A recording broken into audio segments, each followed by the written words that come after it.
Bueno, estamos acá con cálculo 2, seguimos con la diferenciabilidad. Y bueno, vamos a demostrar el teorema de Taylor.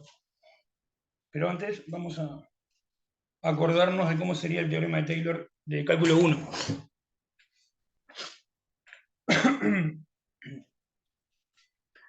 Bueno, todo nace con el teorema de Lagrange de cálculo 1. ¿Está?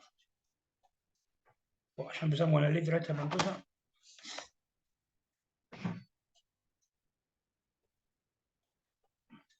Vale, para que me acomodo mejor porque si no. ¿Cómo era para borrar? Ahí. Acá.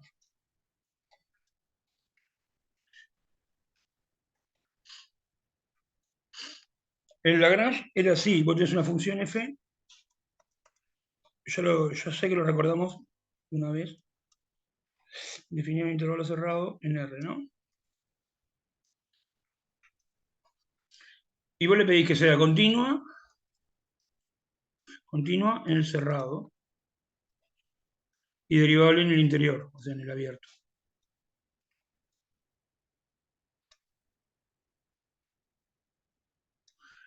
Y derivable der, le pongo en AB.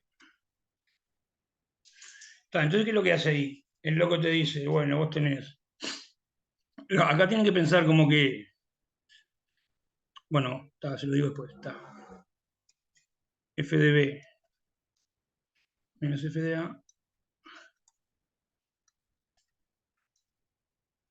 es igual a F' de C por B menos A.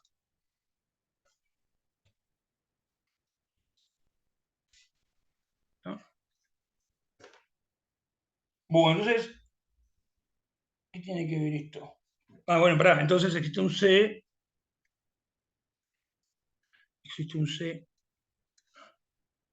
en el intervalo abierto AB, tal que pasa esto. Bueno, entonces, ¿cmo viene la mano? Suponete que vos tenés a la A llaman X, y como B, tomate un X más H. Estoy pensando en H positivo, pero lo que voy a escribir vale también para H negativo. Entonces, el F de B es F de X más H. ¿Ya?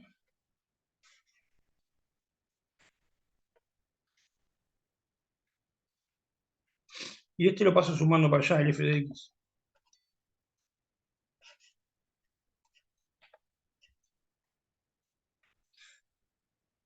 Y después escribo lo otro. Más F' de C. Acá voy a cambiar el C por otra cosa ahora. Y acá sería por H, y mañana. Esto vale para H negativo también. ¿Está? Si H es negativo, este sería el X más H, y este sería el X. Y le va a quedar la misma fórmula. Se lo juro. Lo prueban. ¿Está? Esto en realidad vale para H positivo y negativo. Lo que necesito es que la función sea continua y derivable en el intervalo que une X con X más H. Ya sea X más H que de la izquierda o a la derecha. ¿Sí? Bueno, entonces traduciendo esto. Y otra cosa que se traduce, que ya apareció. En vez de hablar de un punto intermedio en el intervalo B, el CS lo puedo escribir como A más un múltiplo de H, el famoso teta S, teta en 0,1, intervalo abierto 0,1. Bueno, en vez de A sería X, ¿no? Entonces, haciendo todas esas traducciones, la Lagrange termina enunciándose así. ¿Tá? Estas serían las traducciones que hay que hacer. Y queda así el teorema de Lagrange, entonces.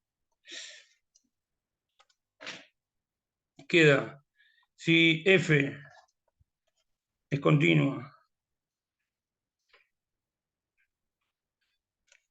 en el intervalo. Pero la puta madre.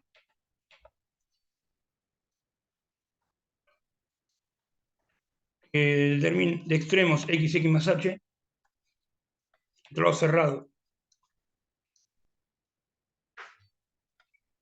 de extremos x y x más h.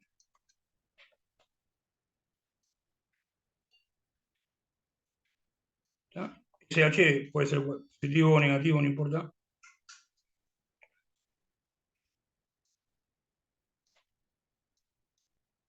O sea, h es un número real. Inclusive h podría ser 0, entonces el intervalo de extremos x y x más h es un punto.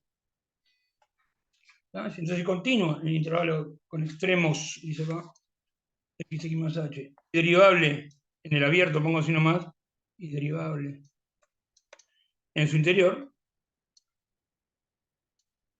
o sea, en el abierto.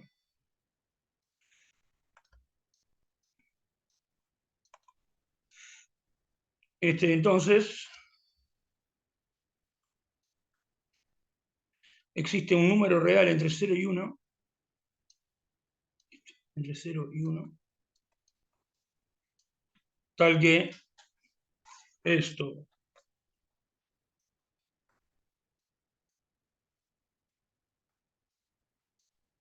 es igual a f de x más f' de, acá viene el punto intermedio.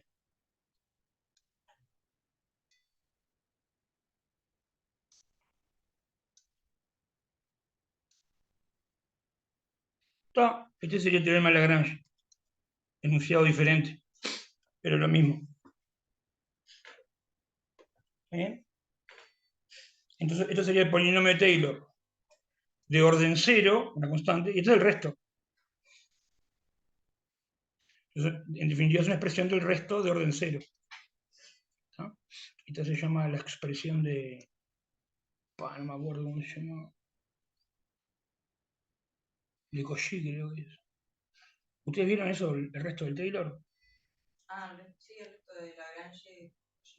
Claro, porque ahora, ¿cómo este teorema cómo se generaliza? Se generaliza como el teorema de Taylor.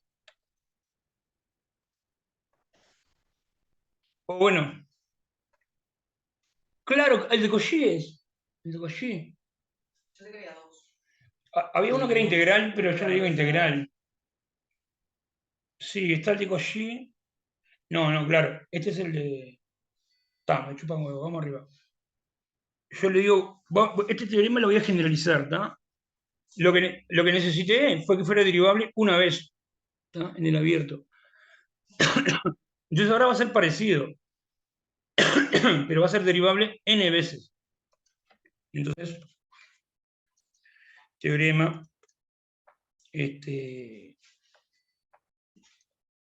vamos a llamarle Taylor, aunque es más general de Taylor. Pero trabajamos con esta versión. El que quiera estudiar una versión más general de las cosas, bárbaro. Entonces, ¿qué vamos a pedir? Vamos a hacer lo mismo. F continuo.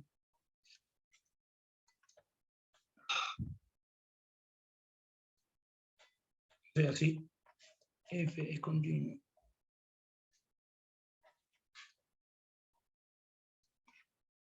En el intervalo cerrado. Voy a copiarlo porque si no, ya por eso. En el intervalo cerrado que. Voy a copiar todo. Ya está, copio el teorema así, esto entero. Control. Tengo control C. Control C. Bueno, espera, esto. Pego.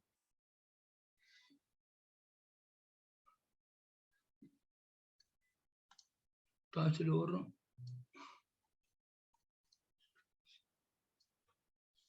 Lo que cambia es que en vez de ser derivable una vez, es derivable n veces ahora.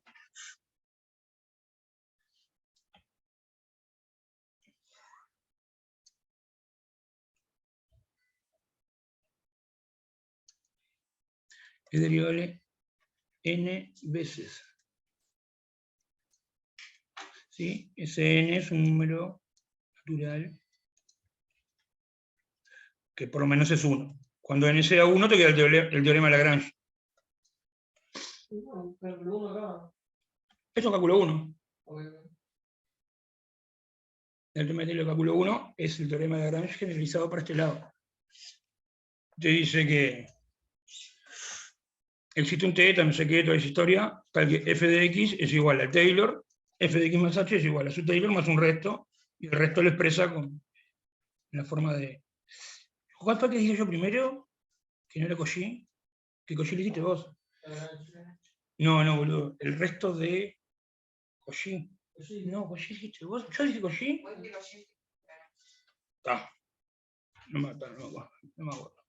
Creo que la gran está. Bueno, es igual a su Taylor, o sea, en vez de ir solamente f de x, va todo el Taylor. Hasta orden n. Digo, hasta orden n-1. Está todo el fucking Taylor. Vamos a hacer así, le ponemos n más 1 veces derivable, para que quede más.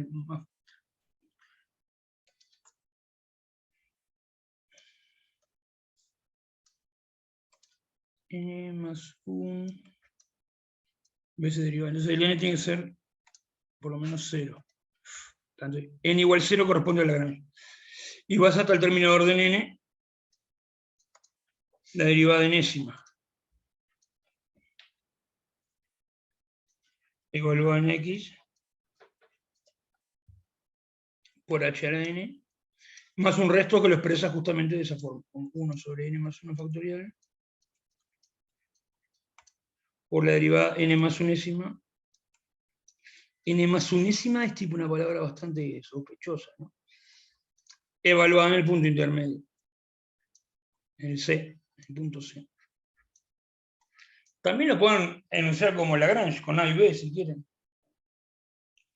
Pero es lo mismo. Entonces, esto por definición se llama el polinomio de Taylor. Vamos a poner así, polinomio de Taylor de orden n. Hablemos P minúscula.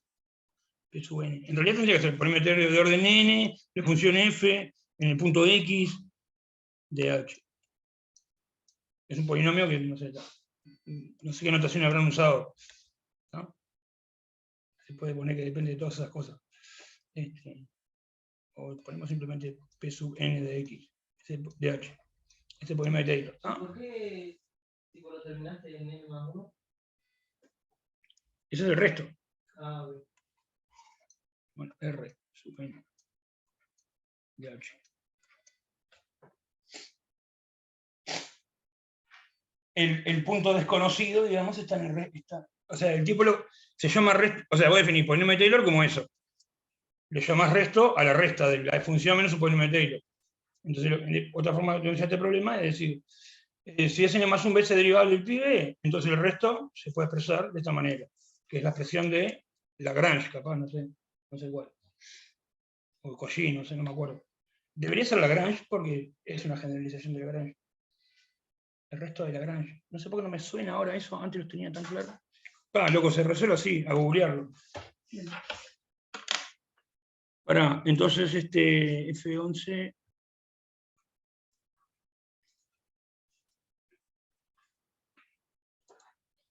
Resto de la Lagrange, no sé qué escribí ahí.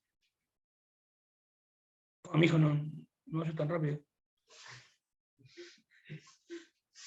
No, anda mal vos. ¿Ustedes están escuchando algo en el Zoom? Sí, se escucha todo Se bien. escucha bien. Se escucha todo bien. Acá está el resto de Lagrange. Análisis matemático, fórmula de Taylor. No, pero poneme la Wikipedia nomás. Me mandó un PDF gigante. Wiki. La imagen ya tenía que salir. No, me preocupa todo lo que demora en esculpir el resultado de la búsqueda. Esta operación generaliza las formas de Lagrange y Cauchy y el resto. Síntomas como casos especiales y se demuestran. Pero dale, abrilo. Quiero ver una fórmula. Ah, voy a decir que vea una foto. Claro, sí, buscar la imagen y la foto. Ya. Vean o no, Lagrange, te digo, loco.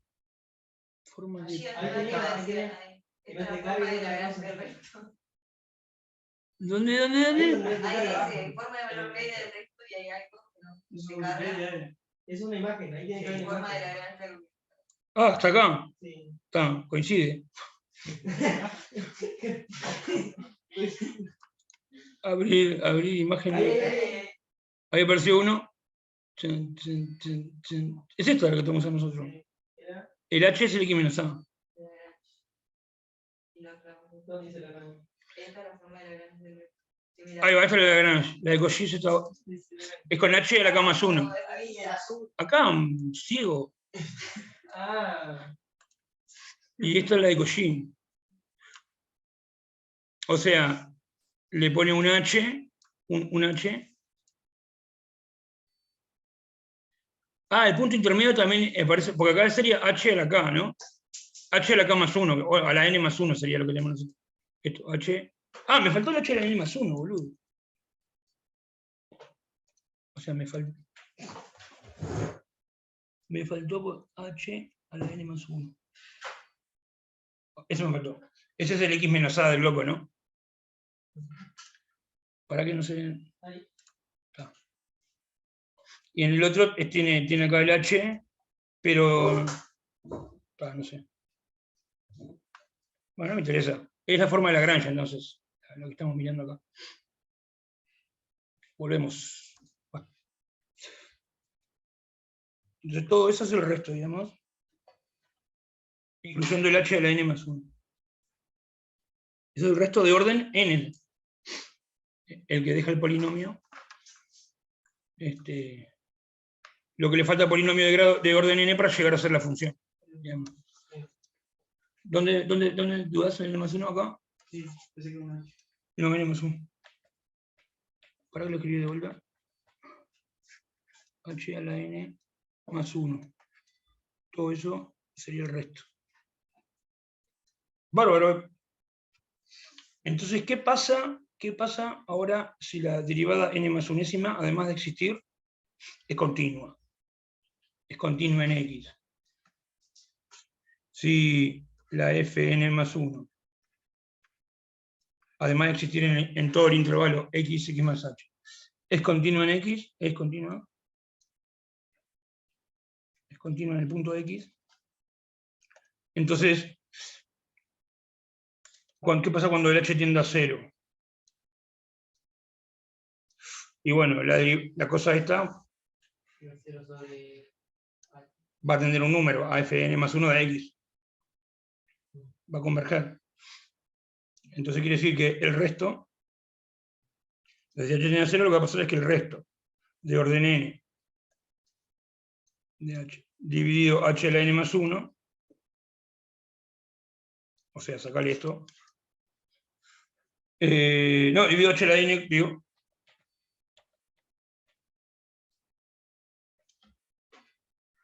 o sea, sacarle solamente el n, pero dejarle un h, y va a tender a 0, ¿no? Porque esto va a converger, acá va a quedar un h solo, y esto es un número. Y bueno, y ese es el famoso teorema de Taylor. Ahora no sé qué estoy tocando. Uy, no, abrí la cosa 50 millones. No, encima le pongo guardar, vos. No. 3, 4, no sé. El teorema de Taylor es más polenta. Te dice que, porque acá le estoy pidiendo esta hipótesis, que la derivada de n más 1 exista y sea continua en X. Creo que solamente con saber que la función es derivable n veces en el punto, ya alcanza. Acá le tuve que poner una hipótesis mayor para demostrar que el resto tiende a 0 con orden n, con orden mayor que n, digamos, dividido h a la n. ¿No? Pero bueno, no vamos a usar las hipótesis minimales. ¿No? Entonces, Creo que ahí ya se han acordado un poco de lo que podrían haber hecho en cálculo 1. Este es lo que uno quiere probar, que el resto tiende a 0, así de rápido dividido el pibe este. Bueno, entonces es hora de probar esto mismo, pero para varias variables. Entonces, la prueba se va a reducir a probarlo al caso de una variable que es este que está acá enunciado. Entonces voy a enunciarlo. Yo ya lo enuncié o no lo enuncié, el Taylor general. No. El teorema de Taylor. No, vamos a enunciarlo. Entonces vamos a hacer así. Entonces vamos a poner teorema, que vamos a llamarle de Taylor.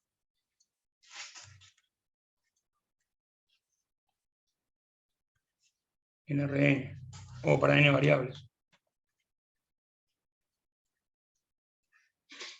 El polinomio sí lo definimos, ¿no? Como la suma de los diferenciales. Eso.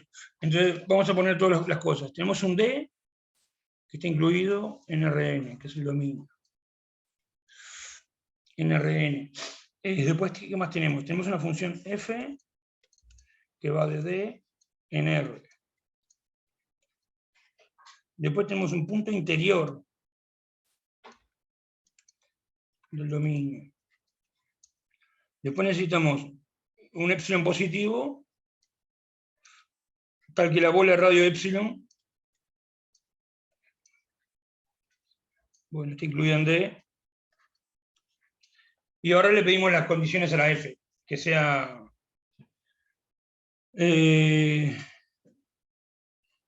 un D y que F sea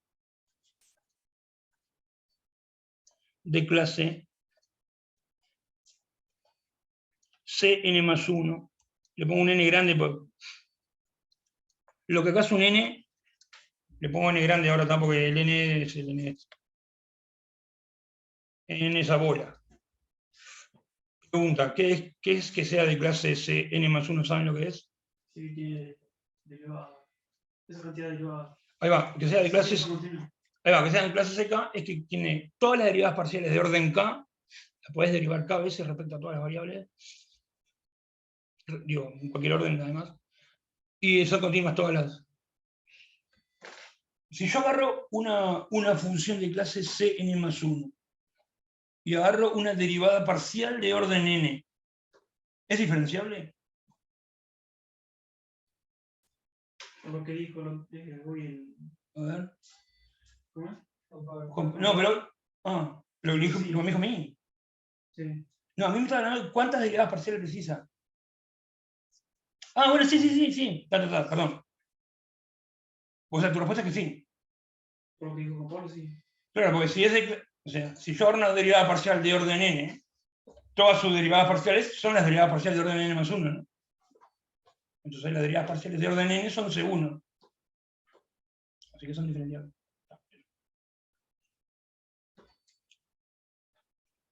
Que las derivadas parciales de orden P, de orden K, de las derivadas parciales de orden L, son las derivadas parciales de orden K más L. Básicamente es eso. Bueno, me dijo trabalenguas. Bueno, si es de clases de K, entonces el Taylor.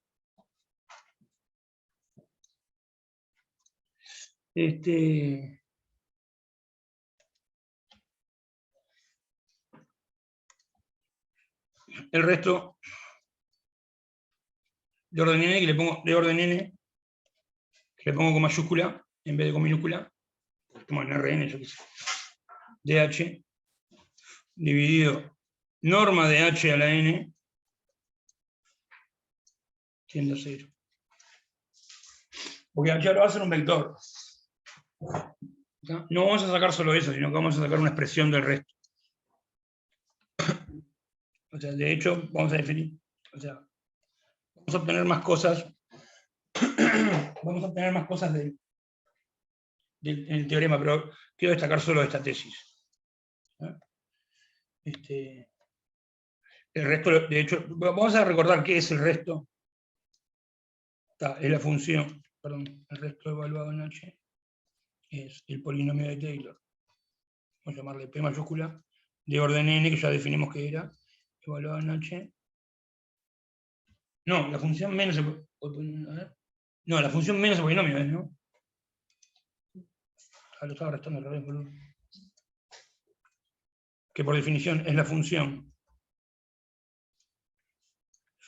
menos el polinomio, lo vamos a poder escribir así, como 1 sobre n más 1 factorial. Acá va a ir el diferencial n más unésimo en el punto P más teta h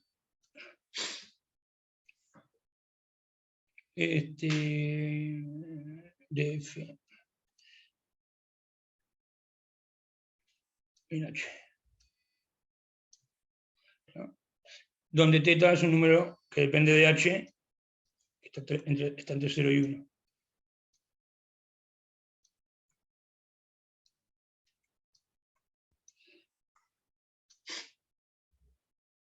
Y después, bueno. Y me lo voy a escribir por h. No, pues esto ya incluye el multiplicado. Esto del diferencial ya incluye el multiplicado por h.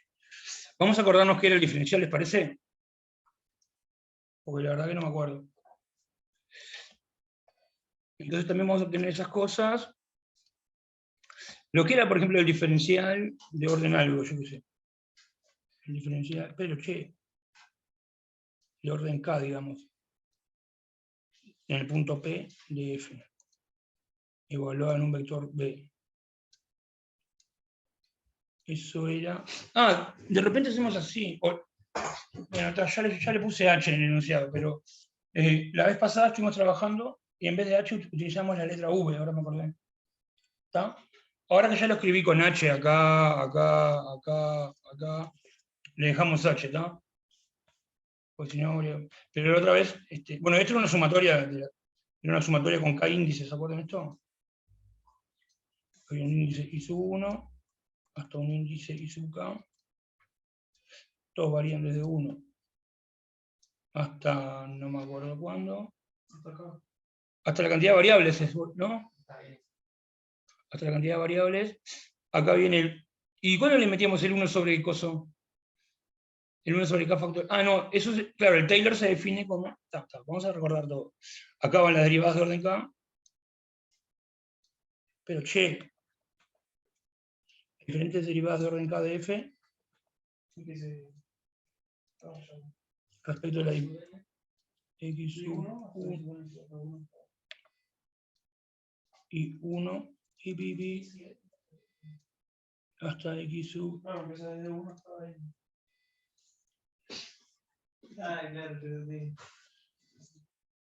Evaluadas en P, y acá irían los B sub 1, B sub 2, B sub I1, digo, que ahora van a ser H.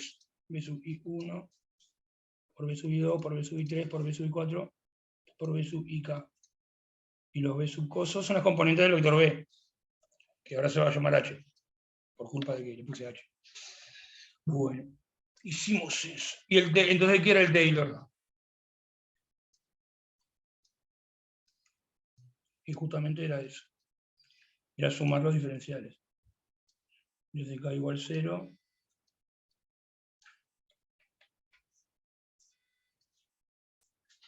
hasta n, y van los diferentes diferenciales. No, acá es donde le encajas el factorial. 1 sobre k factorial. Y mete los diferenciales. De orden k. De f. En h. Ese es el Taylor.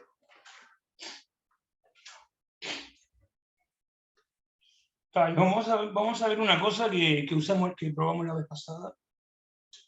Vamos a recordar una cosa que probamos la vez pasada. Nosotros hicimos esto, a ver si están de acuerdo conmigo. Ahí estamos recordando definiciones, ¿no? Que eran los diferenciales,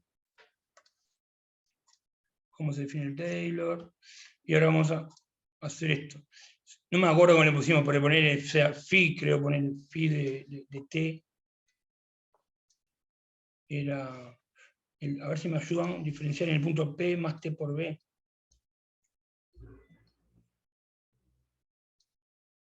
De F, de B, esto. A ver, fíjate si se está la phi. ¿No te acuerdas? ¿Ahí se acuerda? Que la derivábamos. Eso es igual a FP más CB con la N. lo que hacíamos era, la derivamos una vez. No, boludo, ¿cómo era que hacíamos? No. Así era. Es, phi de t es esto nomás. Es f evaluado en p más t por b. Entonces, cuando vos derivabas, esta objeto le hicimos cuando vos derivabas, lo que te quedaba era el diferencial que escribí hoy. El diferencial en el punto p más tb de f evaluado en b. Y después la derivamos de vuelta, utilizando la regla de la cadena, y nos quedaba esto mismo, pero el diferencial segundo ahora. ¿Se acuerdan? ¿Me lo puede confirmar? ¿Vos te acordás, Alfonso, de eso? Y habíamos llegado a eso, y que eso de ahí era igual a f de p más t derivando la n veces. Ponía que yo lo verifiqué para la derivada primera y segunda, y lo mandé al Moeria que lo hagan para en general. O sea, que si uno deriva k veces la función esta,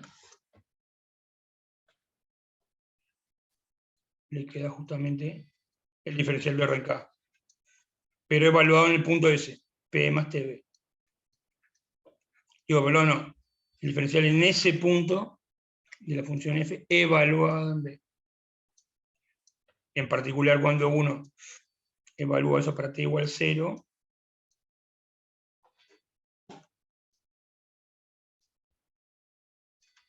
lo que le queda es, se le va esto, en P.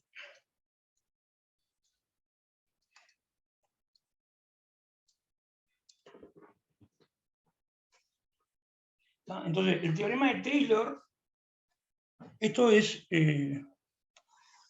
quedó para el ejercicio, probarlo. Y esto era cuando si f es ck, vamos a ponerle. En realidad que existan las derivadas de orden k. No preciso que sean continuas para que valga esto. Pero pongo ck porque es lo más corto. O sea, si tiene todas las derivadas parciales de orden k. No, creo que sí necesita para. Bueno, está.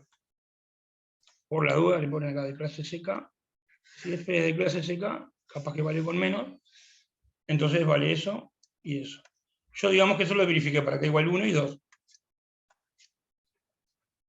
Y obviamente el profesor hace lo más fácil y lo que estudian son los gurises. Entonces, eso lo vamos a usar ahora en la demostración, porque la demostración en definitiva, fíjate, si... ¿cómo es?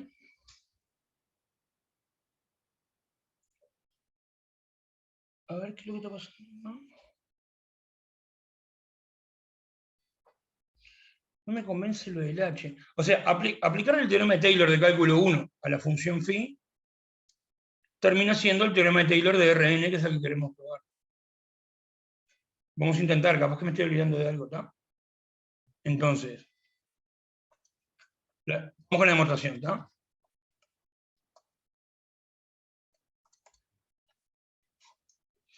Bueno, vamos a hacer un dibujito. Yo tengo acá X. Yo tengo mi entorno S radio de epsilon.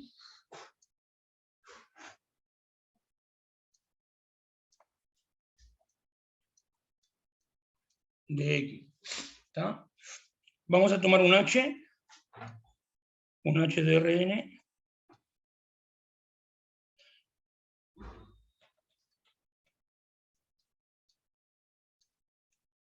Que tenga norma menor que epsilon. Eso significa que el X más H va a quedar acá adentro.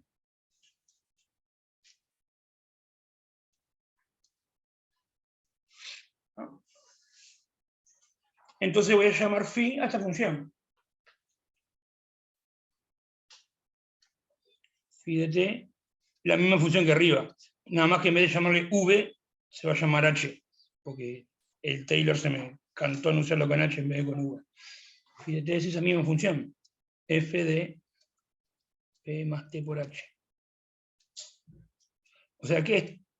Ah, me faltó decir el dominio. Phi en el intervalo 0,1. Esta es la demostración de los apuntes. De los apuntes de Mordecki. Entonces, cuando t varía entre 0 y 1, este punto va recorriendo el segmento este.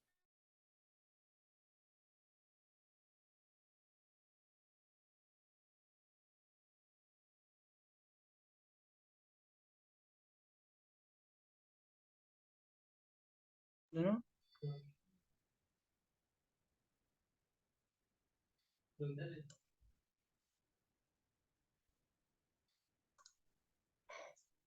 Hola, ¿volvieron? ¿Me fui? Sí, te Se cortaste. volvió. ¿Pero cuándo me fui? ¿Hace mucho? Recién. Ah, ahí está, pará. Empezamos a dejar de escucharte y después se cortó. Está, hacemos así, vamos a meter una pausa y arrancamos con la demostración de vuelta. ¿Está? Hacemos pausa. Dale. Ok. Bueno, seguimos. Bueno, vamos a agarrar un rojo acá. Un color rojo. Está, entonces. Esto acá no sé qué es. Bueno, entonces tenemos un punto X. Tenemos la bola esa, que está incluida en el dominio, y la función es recontra derivable ahí adentro. Agarramos un h de norma menor que 1, un incremento, vector incremento h de norma menor que epsilon. Así que el x más h y el x están en la bola. Bueno, entonces defino esta función así. Evaluar la f en el punto este, intermedio, punto intermedio entre p y p más h. Acá le llamé x, boludo, que se llama p, el punto, ¿no? ¿Por qué no me avisan, boludo? P y p más h.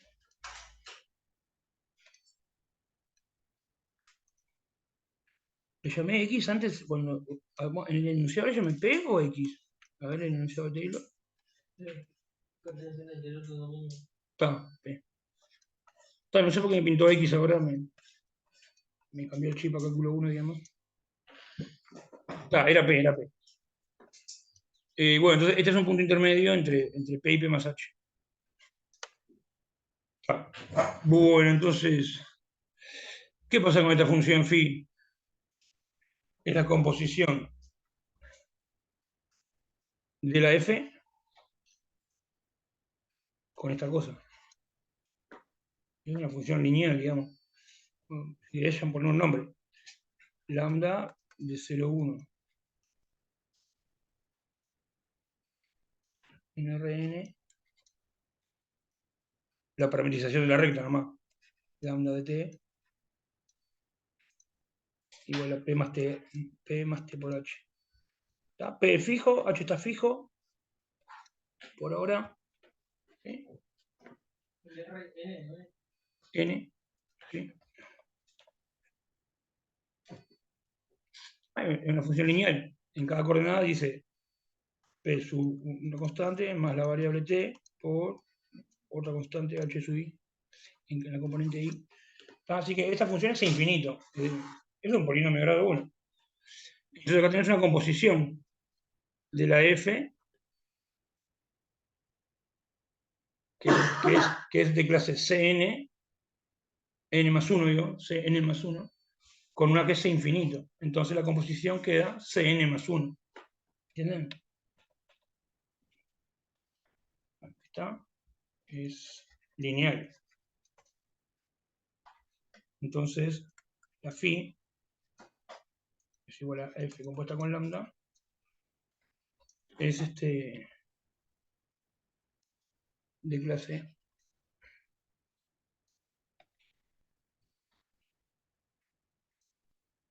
Cn más 1. Digamos, esta es C infinito y esta es de clase Cn más 1. La composición es de clase Cn más 1. Eso habría que chequearlo con más cuidado. Pues nosotros lo que probamos es que si es diferenciable esta y es diferenciable esta, la composición es diferenciable. Eso lo probamos. O probamos por lo menos una versión de eso. Bueno, hay que pensar un poquito más y con eso como base, si esta es de clase CK y esta también es de clase CK, la composición es CK. Hay que pensar un poco más, ¿sí? Estamos usando eso.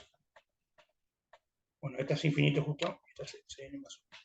Entonces vale lo del Taylor. Entonces vale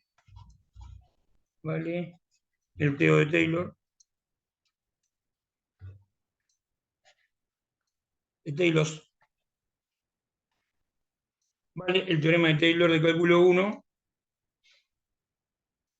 de una variable, vamos a poner.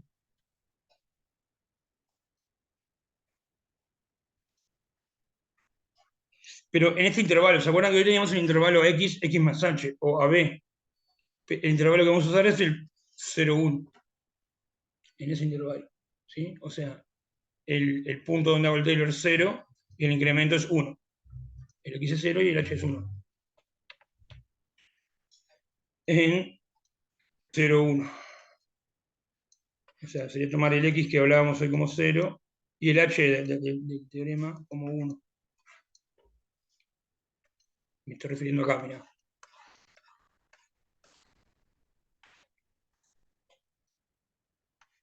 Acá, en este, el h es 1 y el x es 0. Y en vez de f es una phi. ¿Está? ¿Lo estás señalando? No, lo que se ve acá, no estoy señalando. Esto. Tenemos eso, que existe un teta, que no sé qué historia. Pero es esto mismo aplicado a la función phi, esa. Nuestro x es el 0 y nuestro h es el 1. O sea, el intervalo x más h es el 0, 1. A eso me refiero con lo que estoy diciendo ahí abajo, entre paréntesis. Le voy a aplicar este teorema, ya lo sé, en esa condición. O sea, x igual 0 y la f sería la phi. Entonces sería como hay que elegir. ¿Ah? Y bueno, yo lo escribo, hermano. Entonces existe un teta, escribo la tesis, existe un teta en 0, 1.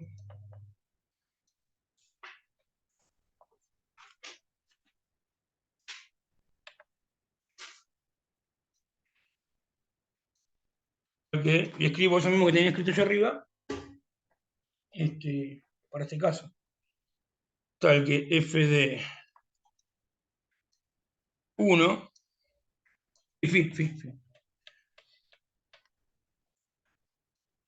de 1 es el x más h. Phi de x más h es igual a, sería phi de 0, ahí puse f de x, más phi prima de 0 por h, más un medio phi segunda de 0 por h cuadrado, y así le va hasta el orden n. 1 sobre... Pero este número n, este n grande,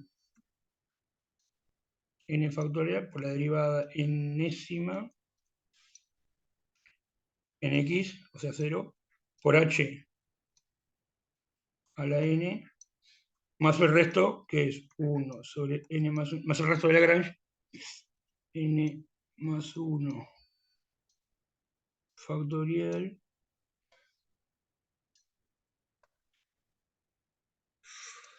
n más 1 factorial, me armé pedo, ¿qué pongo?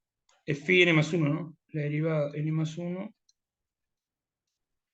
en el punto intermedio, que sería simplemente teta. O sea, vamos a escribir, sería x es 0 más teta por h, más teta por h que vale 1.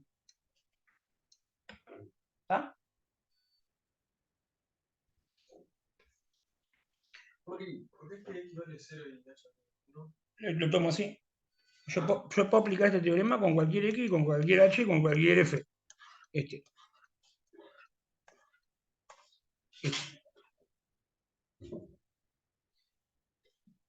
Y bueno, la f que elijo es la phi, el x que elijo es el 0, y el h el 1. Eh, ¿Está? Eso era, ahí va, eso.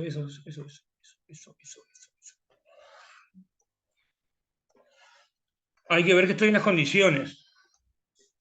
Acá dice, el de clase Cn más 1, habría que poner en 0,1. No, 0,1. Y falta decir que es continua y continua en el cerrado. 0,1.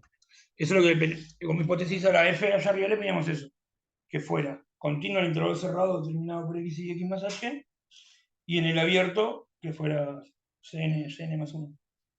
Y que fuera CN más 1 no te explico que sea continua. Pero falta las puntas, boludo. El 0 y el 1 nomás. Sí. Porque es n más 1 en el intervalo abierto, ¿viste? Sí. Sí. Es eso nomás.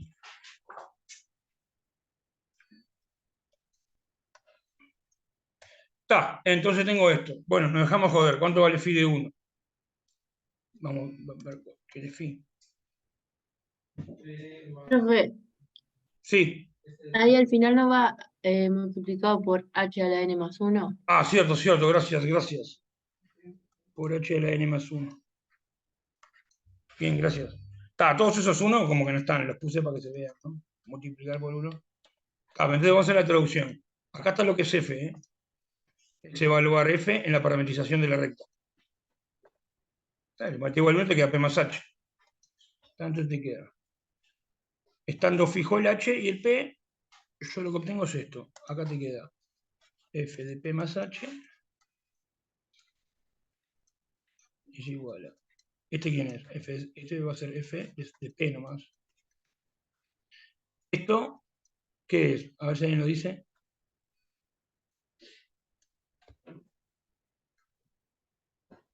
El gradiente de F por la derivada. Está, el diferencial de orden 1, o sea, el diferencial en p de la f evaluado en h. Esto es lo que probamos acá arriba, mirá.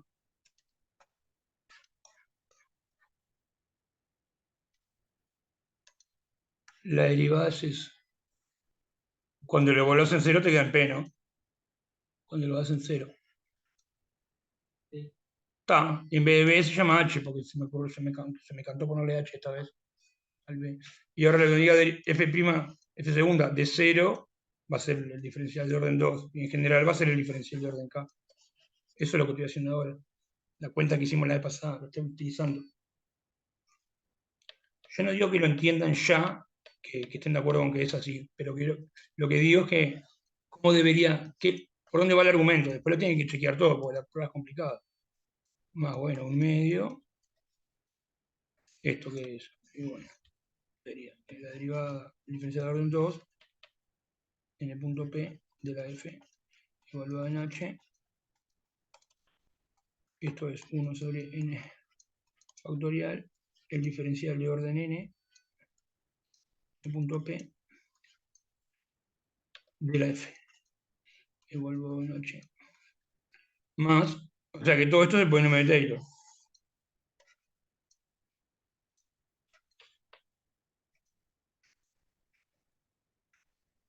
Hoy recordamos la definición de polinomio Taylor, era eso. Más lo que sobra que es el resto. El resto es esto. Es 1 sobre n.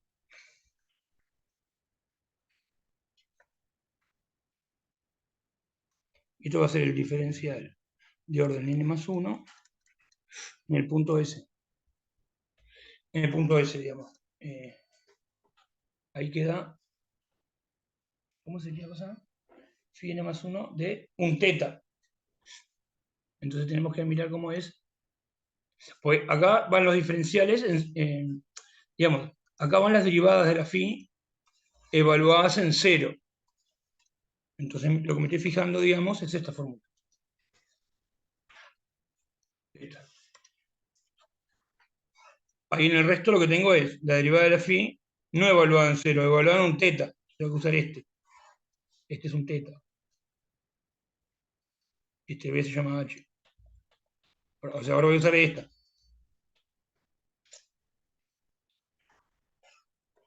Entonces eso queda el diferencial en P más teta por H. En ese punto de F evaluado en H. Así que este es el resto de orden n.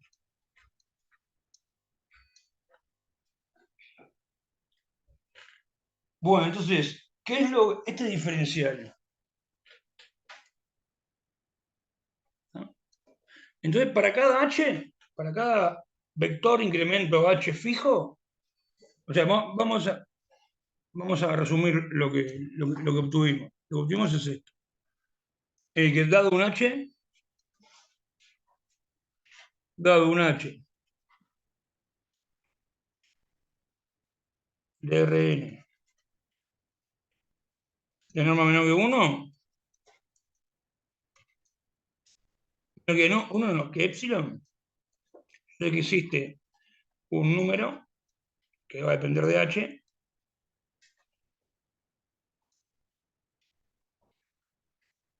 tal que el resto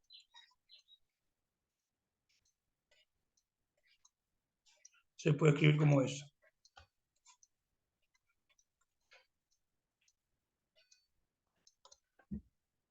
Por el diferencial en el punto P más teta por H de F, diferencial de orden n más 1, evaluado en H. Ahora, si ustedes recuerdan que era el diferencial de orden n más 1, es una sumatoria de cosas, esto es una sumatoria de cosas, de derivadas parciales de orden n más 1, evaluadas acá, escribir así, son derivadas parciales, no se ponga así nomás, son derivadas parciales de orden K, de la F, de orden K no, de orden n más 1, de la F, no sé, acá derivamos un montón de cosas, van evaluadas en H, digamos, en P más teta H, y eso a su vez va multiplicado por las componentes de H. ¿No? Yo que sé, ponerle hay un H sub I, un H1 por un H3, por un H1 de vuelta. Ahí es donde van los H sub I, esos, hasta un último H. Son n más 1 factores.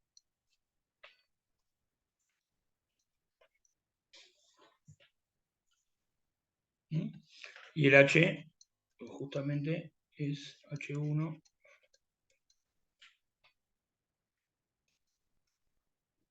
HN.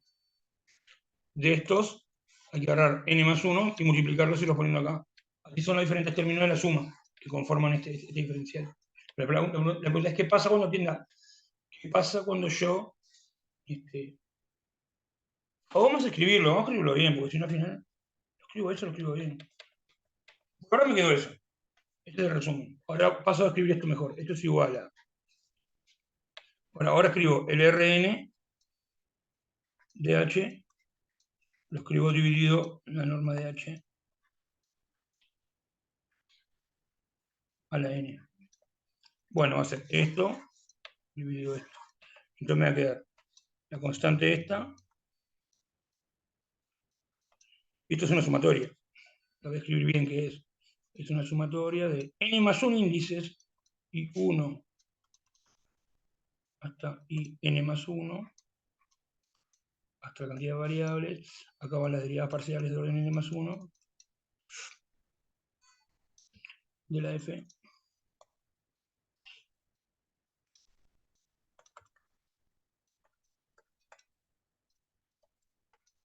Evaluado en el punto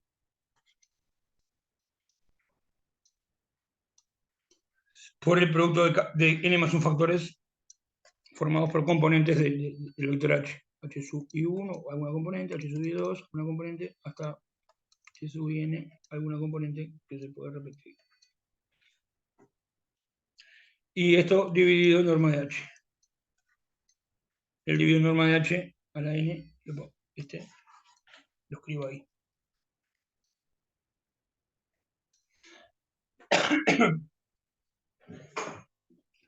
Bueno, entonces tomemos límite. ¿Esto cuánto tiende? Vamos por partes. Cambiamos color. Vamos con el azul. Ahora de repente H tiende a 0. El vector H tiende al nulo. Al vector nulo. ¿Esto a dónde tiende?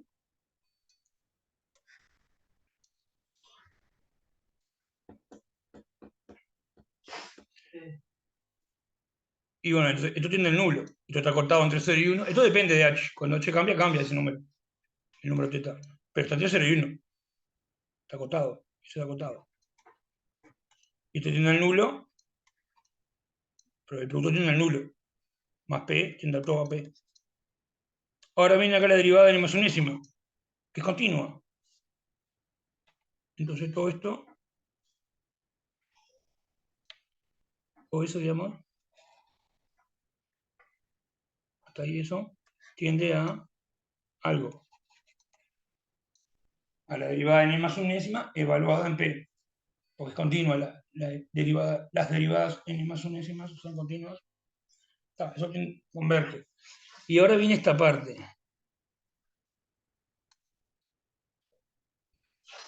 Aquí tiende eso. Imagina que tienen, yo que sé, un vector x y z. El h es un x y z. Y yo te pongo acá abajo la norma de x y z. Este es el h, que tiende a 0, 0, 0. Y acá te pongo, yo qué sé, x te pongo 3x, te pongo 2y, y de z te pongo, no sé, 4. Entonces arriba son 3, 4, 5, son 9, ¿no? 9 factores. Pero abajo te encajo h, te encajo la norma de h, la norma de x y z, a la 8, uno menos. Lo que está pasando, ¿entienden? Porque acá está la n, pero acá hay n más 1 factores. ¿Eso qué les parece?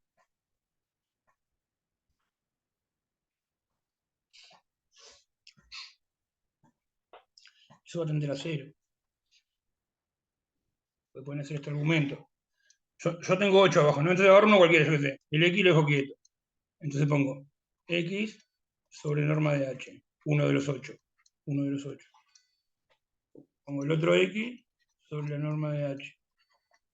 Después pongo los 2y sobre la norma de h. Cada uno va a ser acotado, cada uno de estos factores, ¿lo ven? Y por 0, pues sobra 1. De estos va a sobrar 1. ¿Entienden el argumento? ¿Ah? Entonces, lo borro y lo escribo genérico. Esto va a tender a 0. ¿Por qué? Por esto. Porque eso lo puedo escribir así como h sub i1, que es una componente del vector h, sobre la norma de h, por el siguiente factor h sub i2 sobre la norma de h,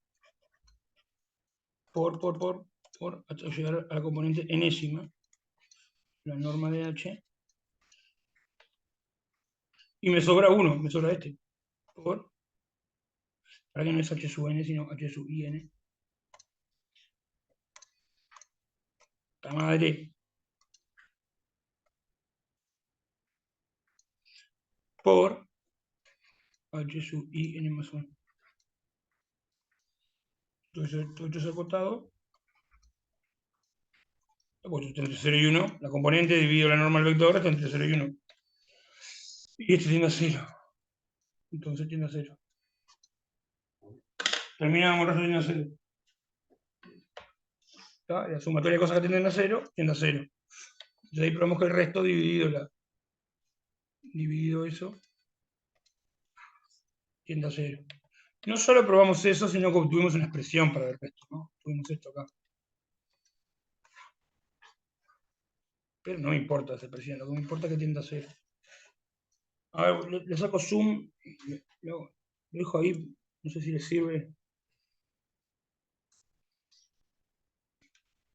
De repente le hago así. Entonces esta es la idea de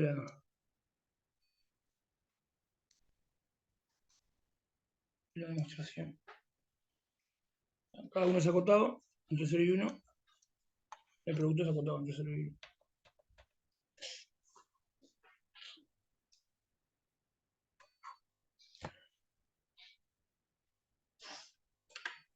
las derivadas que tienen. Las derivadas son continuas, llámale si querés. Para no tener que escribir todo este símbolo gigantesco, llámale a esta función, llámale J. Entonces esto tiende a J de P. Porque J es continua. Porque justamente yo estoy viendo que F sea Cn más 1, o sea que estas que aparecen acá son continuas. Entonces ahí podría poner, tiende a algo, porque F es Cn más 1. Así que en particular estas son continuas en todo el entorno, en particular en el centro que es P. Acá ya vemos que solamente utilizamos la continuidad en P y no en todo el entorno. Pero digamos, para hacer de la derivada n más unésimo. No importa. Oye, ¿por qué dijiste que estaba acostado ahí de abajo, tipo H y 1 sobre el... Pues los h con su índice son las coordenadas del vector h. Y dividido por la norma desartado? Y sí, es como que te digan esta, boludo. No, x dividido la norma de este. x2 más y2. Esta es la norma del xy, esta es la coordenada. O te digo en R3, tenés un vector de R3 y agarrás una coordenada cualquiera, la z. Dividido la norma del vector. x2 más y2 más z2. Esto es más grande que el valor absoluto de z, ¿no? Es más grande que si le saco todo esto. Y ya. Entonces te queda entre menos 1, entre 0 y 1 no, entre menos 1 y 1. Siempre, digamos, vamos a decir así. Si vos tenés un vector, agarrás una coordenada cualquiera de un vector, h sub i, y lo dividís entre la norma del vector entero, h1 hasta hn, o sea, la raíz cuadrada de todos los pirulos, eso, esto te va a dar entre 1 y menos 1. Porque este en valor absoluto es menor o igual que este. ¿Está bien? Está buenísimo. Pregunten cosas así porque hay pila de detalles que yo acá dije algunos nomás. Bueno, pero es un teorema polento, es un teorema polenta, ¿no? Está suculento la demostración. Bueno, dicho esto, vamos a meternos en otra demostración difícil.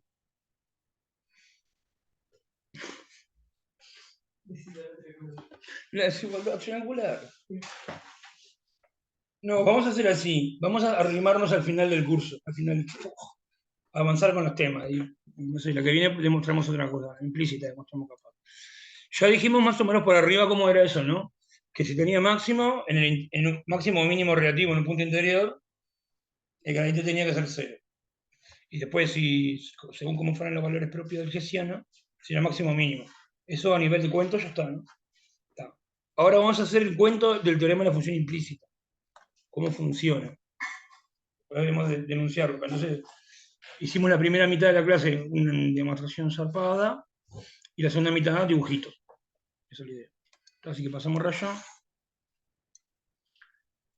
y vamos a hacer dibujitos de color, algún color. A ver ese color no sé cuál es.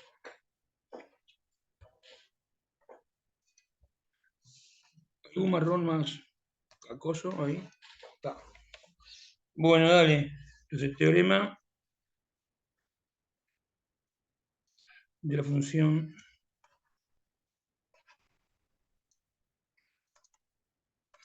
implícita. Está. Entonces, ahora lo que vamos a hacer es desarrollar la intuición.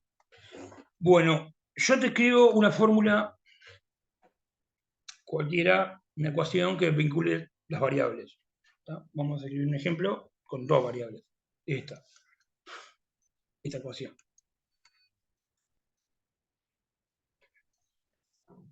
O podría ser cualquier otra, yo qué sé.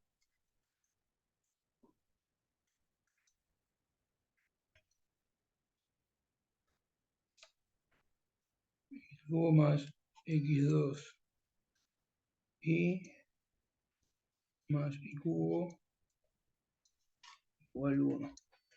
Una ecuación. ¿Tá? Estas son polinomios, podría ser cualquier basura con seno, coseno, exponencial, logaritmo. ¿Tá? Entonces, ¿qué pasa? Va a haber un conjunto de puntos del plano que cumplan esa ecuación, capaz que es vacío. ¿Tá? En este dibujito ese, el conjunto de puntos es la circunferencia, ¿no? Radio 1. Entonces la pregunta es, por ejemplo, si yo te fijo todas las variables menos una, ¿la otra queda determinada? Si fijo y queda determinado X, o si fijo X queda determinado Y, o en una cosa que involucre a varias variables, por ejemplo, esto más Y z cuadrado más z X cuadrado. ¿Qué significa determinado? Que haya una que verifique la ecuación.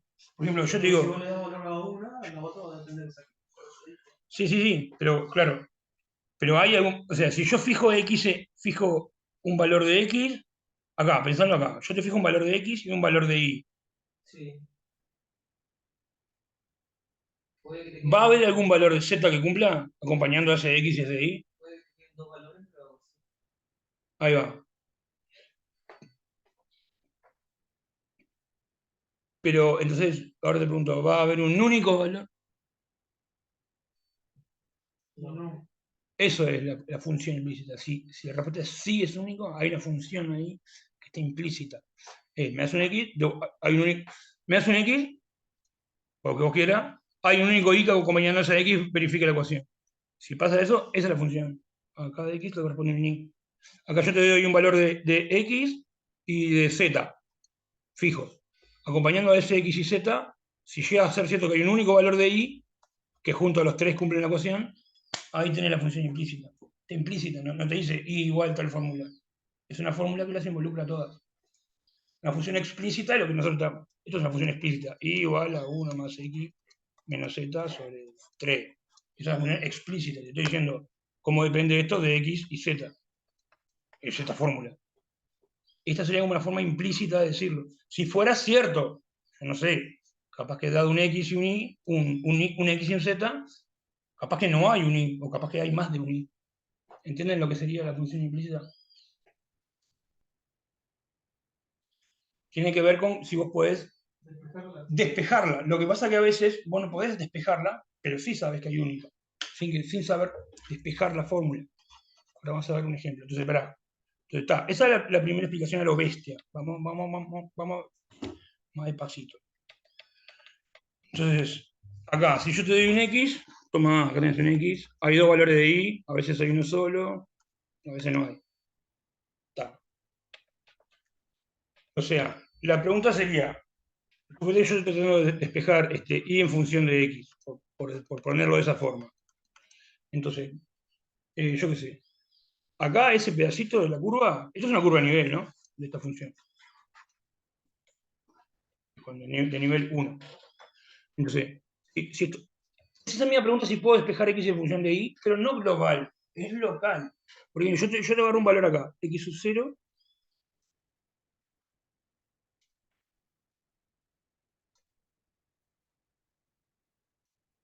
Y sub 0. Entonces ahora la pregunta, o sea, dado un X, no siempre hay un único valor de Y. Acá hay dos. Está. Pero ahora te cambio la pregunta, otra pregunta del estilo, pero en el entorno de un punto. Fijo un punto de la curva. Fijo un punto X y o X y Z, todo sub 0, que sí verifique la equation. ¿Ah? Me fijo ahí cerquita. Sería como un entornito de Y0 y un entornito de X0. Ahí cerquita. Si fijo un X cercano a X0, ¿hay un único valor de Y cercano a Y0 que quede determinado, en el sentido que juntos verifiquen la basura? Y sí, es único, es este. Esta es la gráfica de la función. ¿Entendés lo que quiero decir? Claro, si yo te ahora. Yo fijo los entornos ahora. Fijo dos entornos chiquititos. Te doy un X acá. Cercano de X.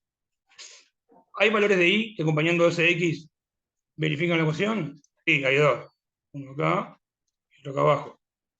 Pero ahora te digo, cercano hay cero. Cercano hay cero sí, solo este. Este no es cercano. La pregunta por una punta local, con cercano a, ¿sí? Bueno, eso de que sí se puede despejar y en función de X localmente, eso sería así. Sería, lo expresaría así, mira. Que yo pueda despejar y en función de X cerca de este punto, sería esto. Hay un entorno de X y un entorno de Y, de forma que para cada X de este entorno existe un único Y de ese entorno, hasta que la pareja XY verifica la huella. Eso sería despejar localmente, y en función de X. Entonces, en ese punto X0 se logra. Eso es porque este pedacito acá es la gráfica de la función, y F igual a f de X. O sea, si hago el circunferencia, intersección de esta caja cuadrada, me queda un coso así, que es la gráfica de una función. Bueno, entonces, en torno al punto X0 y 0, X es función de Y, es función de X. Y pregunto, ¿y al revés? X es función de Y en torno a este punto.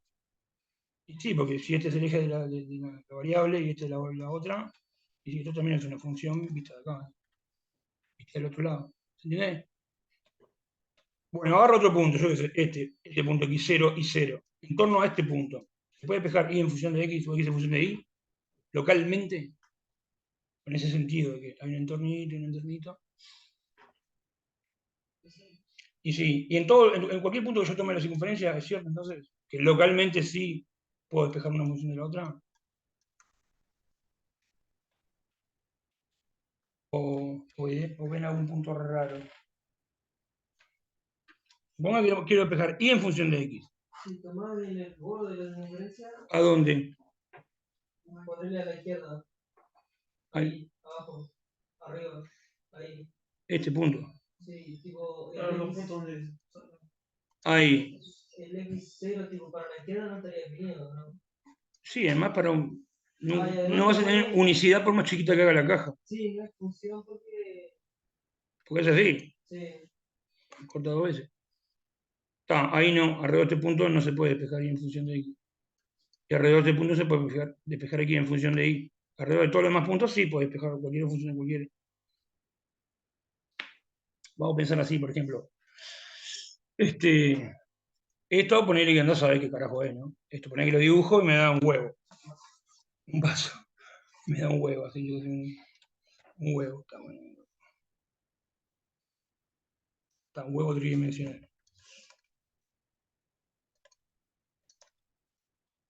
Está, no sé cómo dibujar, yo qué sé. Está, no me van a dibujar mucho. Está, es un huevo, una papa. Es una papa, es una papa. Bueno, dale, entonces yo tengo acá los ejes, ¿viste? Y, X, Z. Entonces vamos a hacer la clásica, vamos a tratar de despejar la Z, la última variable en función de la primera. Y como una función de X, Y. No se puede porque si la toma un punto X, Y, el piso, la corta la papa en 2 puntos. No es único y si toma acá. Ta. Ok, ahora yo hago la misma pregunta tomando un punto de la papa en la superficie ahí, ¿no? Es una superficie la papa, ¿no? La cáscara de la papa. Lo que cumple la ecuación es una superficie. Entonces, alrededor de este punto, se despeja Z en función de Y. O sea, Sí. acá tendría que mirar un punto X0 y 0.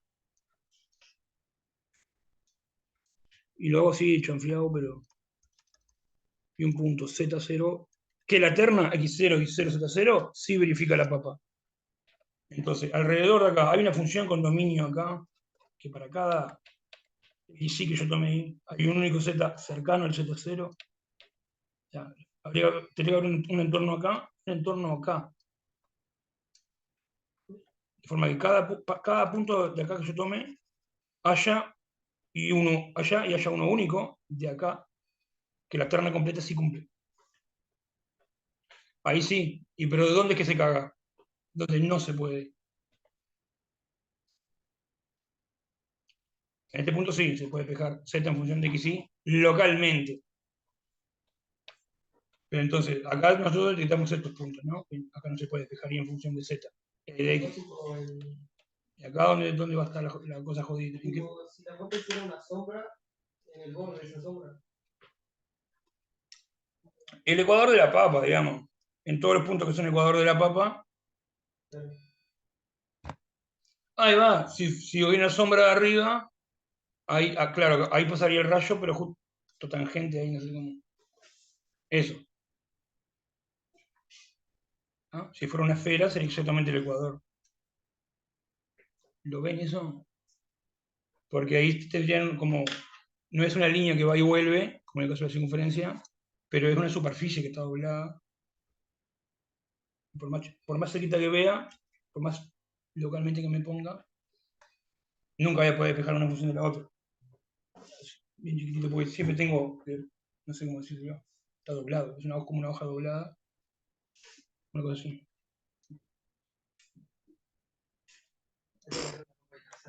Sí, habría que comprar una papa.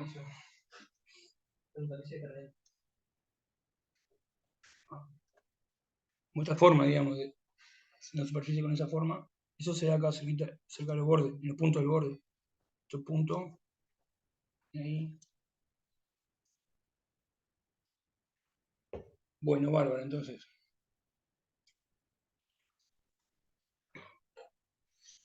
Bueno, entonces vamos a tratar de solucionar el tema ese en el plano. ¿No? Ya tienen las cosas geométricas de cuándo sí y cuándo no. Y la idea es despejar una variable en función de las restantes de forma local. Ahora, agarremos esta ecuación concreta. Si yo fijo x, ¿se puede despejar y de manera única?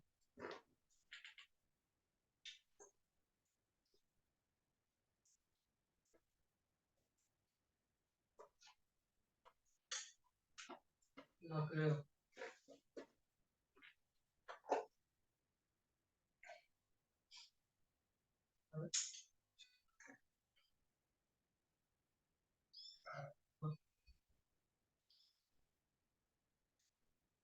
Pero qué burro. Fíjate una cosa. Lo tengo que dejar para pensar, ¿no? Me pasa que también me dan ganas de quemar la respuesta. Claro, lo dejamos para pensar y hacemos otro ejemplo, ¿está? Está. La pregunta es esa, ¿no? No es local ni global, ni nada, es global. Si yo te doy un X, cualquiera, ¿existe un Y que cumpla esto? Pregunta número 2. Pero tipo, Si uno existe, ¿es solo único? Eso, ¿uno solo?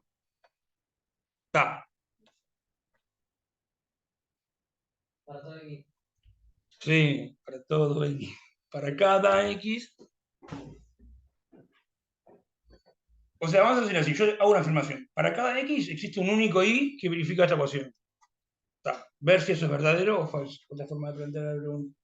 Está, pero no lo quemo porque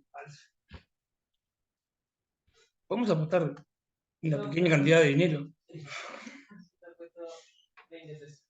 20 pesos. Que tengo la mochila. Y yo te digo ya por qué pasa.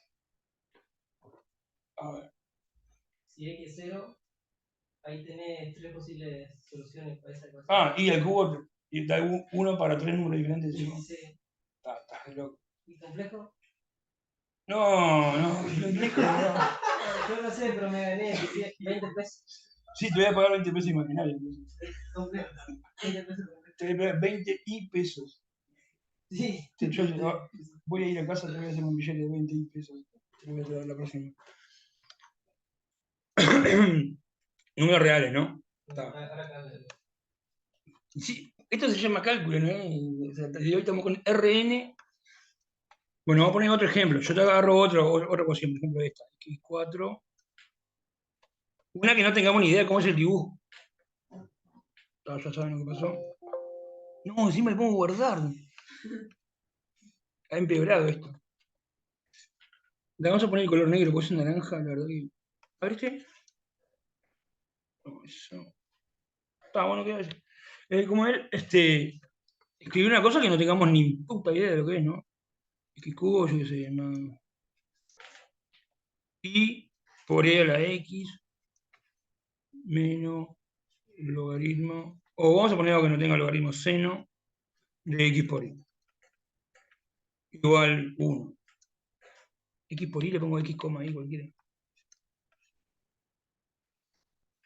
Eso de agarrar a mano y despejar x en función de y, se dan cuenta que acá es imposible, ¿no? Pero la pregunta es si esto va a ser alguna raya, será lo que cumplan eso, no sé. A ver si encontramos alguno.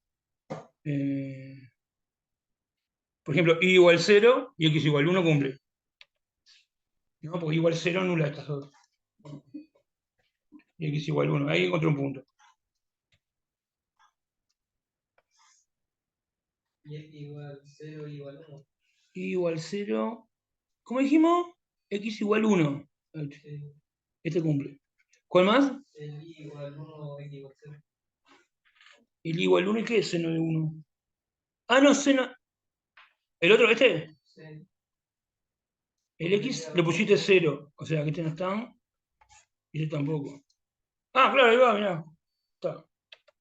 Inventé cualquier porquería y no fue tan porquería porque encontramos. O sea, si yo invento cualquier cosa, inclusive el hecho de encontrar un punto que verifique es difícil.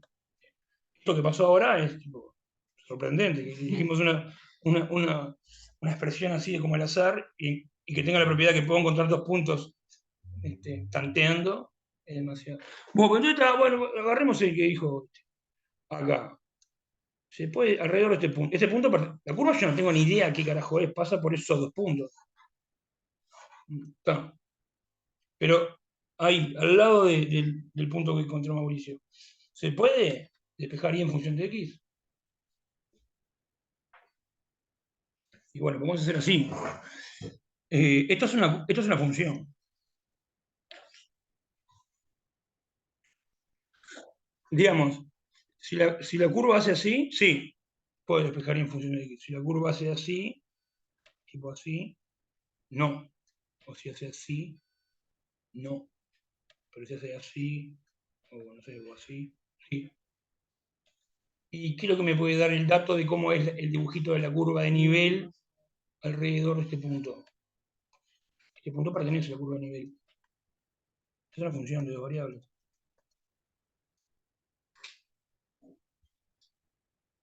Por ejemplo, vamos a suponer que la tangente a la curva es esta. A la curva de nivel. Entonces, ¿se puede despejar en función de x? Yo no sé cómo es la curva de nivel, pero suponte que esta sea la tangente. Y sí, si la tangente es esa, la curva va a ser tipo así, o así, o así. Y se va a poder despejar en función de x. Porque la función se parece, la curva se parece a su tangente. Si la tangente es así, ¿y cómo puedo sacar información de cómo es la tangente? Con el gradiente, que es perpendicular a la curva de nivel. ¿Entienden lo que digo? Entonces yo agarro gradiente de esta f, me da un vector. Es 3x, 2, más y por y a la x, más... Para, seno es coseno, ¿no? Seno, coseno. Entonces menos y coseno de xy, con la coma. Coma, la otra componente es respecto de y. E a la x menos x coseno de xy. Bueno, entonces calculamos el gradiente, cuánto vale en ese punto.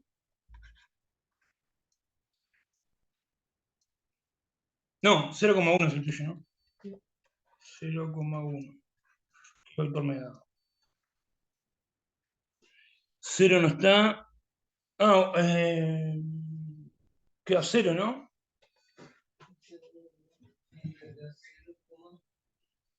0, y 0,1. Es 1. Está. Entonces, el gradiente es así. Es eso que 0,1. Quedó así para arriba. ¿No? Este gradiente de f. Está, entonces la curva de la tangente es esta, horizontal. Está, se puede despejar. Supone que yo agarro el gradiente de f ahora en este punto.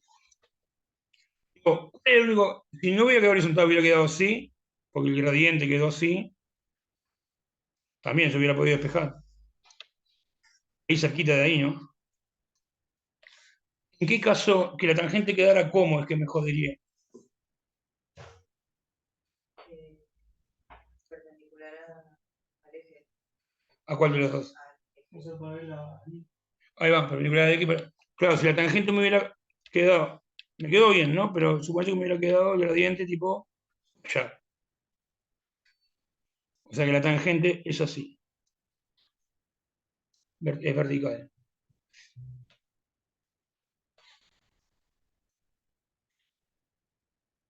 Tangente. Ahí, ¿qué posibilidades hay? Pues la curva tiene que ser tangente a eso, ¿no? Puede que sea tipo. Pero, digo, le pregunto, Raíz cuadrada, tipo raíz cúbica, ¿no es? Que hace así.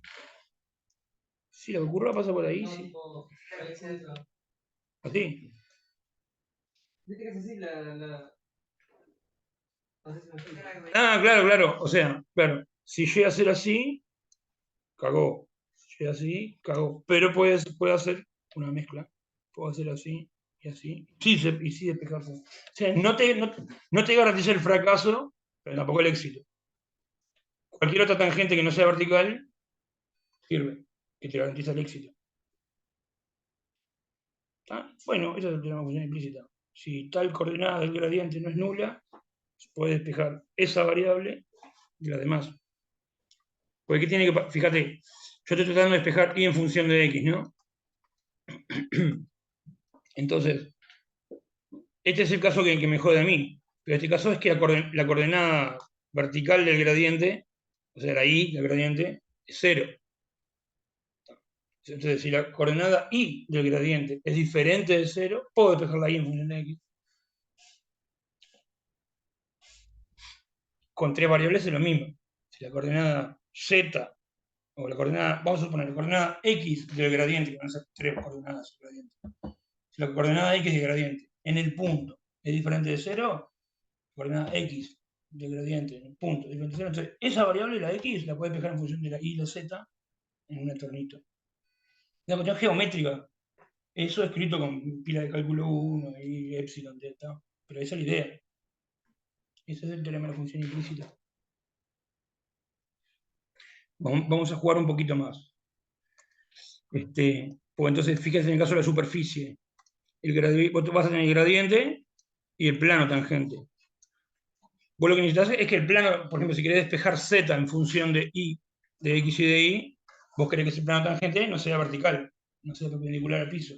Entonces es lo mismo. La única manera que el plano este quede perpendicular al piso es que esta flecha queda paralela al piso. Y eso es que la coordenada z sea 0. Es lo mismo, ¿vieron? Si no es nula la coordenada z, como en este caso, mirá, tiene toda esta coordenada z, tiene toda esta coordenada z. Si no es nula la coordenada z del gradiente, esa coordenada la puedes despejar. Y bueno, le dejo para pensar este ejemplo. Ahora yo le doy dos ecuaciones. ¿No? Dos ecuaciones en tres variables. Ya vimos el caso de una ecuación en dos variables, despejar una en términos de la otra, una ecuación en dos variables, una ecuación en tres también, despejar una en función de la demás, y ahora les dejo esto. Suponete que es un sistema para pensar esto. Les dejo un ejemplo concreto si quieren. X cuadrado más y por z igual 1 y x y más y más z. Vamos a meter un e a la z. Algo que...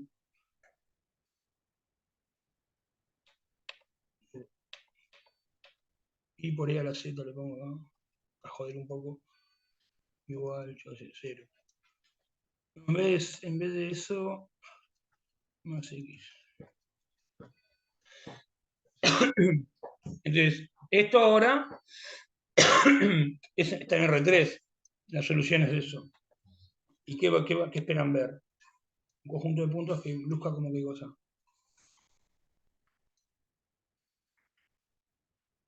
El conjunto de solución de esto, las ternas x y z que verifican ambas ecuaciones.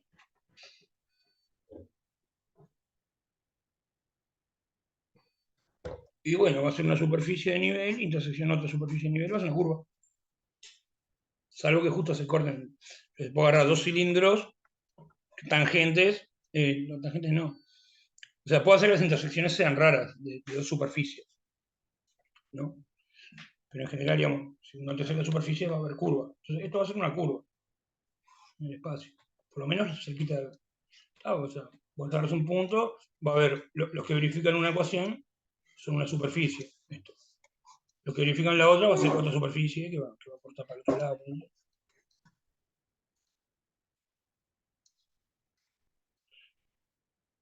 Entonces, lo que verifican una ecuación y lo que verifican la otra ecuación, porque la solución del sistema, va a dar esta curva. Entonces, ¿vos qué vas a tratar de despejar en función de qué? Vas a tratar de despejar, dada una variable, despejar las otras dos. ¿Se entiende lo que digo? Piensen en el caso más simple. Si las superficies fueran planos, ecuaciones lineales. Un plano y otro plano. X menos Y menos 2Z igual 0. Es una recta. Entonces, una recta en R3. Y yo te doy una variable, te fijo la X, o sea que me fijo en este plano. Eso va a determinar un único valor de Y y de Z en determinadas condiciones que verifiquen que están en la recta. ¿Entienden? Entonces, en este caso, cuando son dos superficies, digamos, son dos ecuaciones y tres incógnitas, uno lo que pretende despejar es, fijada una de ellas, despejar las otras dos. Bueno, entonces pensar ahí geométricamente qué condiciones se tendría que dar para poder escribir, por ejemplo, Z e Y como funciones de X. Esto lo digo o sea, dado X, que existe un único Z y un único Y que la terna cumple.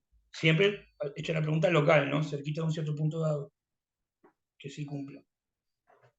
Bueno, esas son las ideas. La función implícita. Por hoy estamos. Porque ya es tarde, estamos muertos. Bueno. La que viene probaremos esto, yo qué sé. Probaremos un caso. ¿Cómo es la propuesta de los sábados? Tirarle al grupo. Pues la tiro yo al grupo. Bueno, 7 de la mañana. De asco. Bueno, gente, le mando un abrazo ahí en Zoom. Chao, profe. Nos vemos. Los sábados son de fiesta. Hacemos punchi punchi.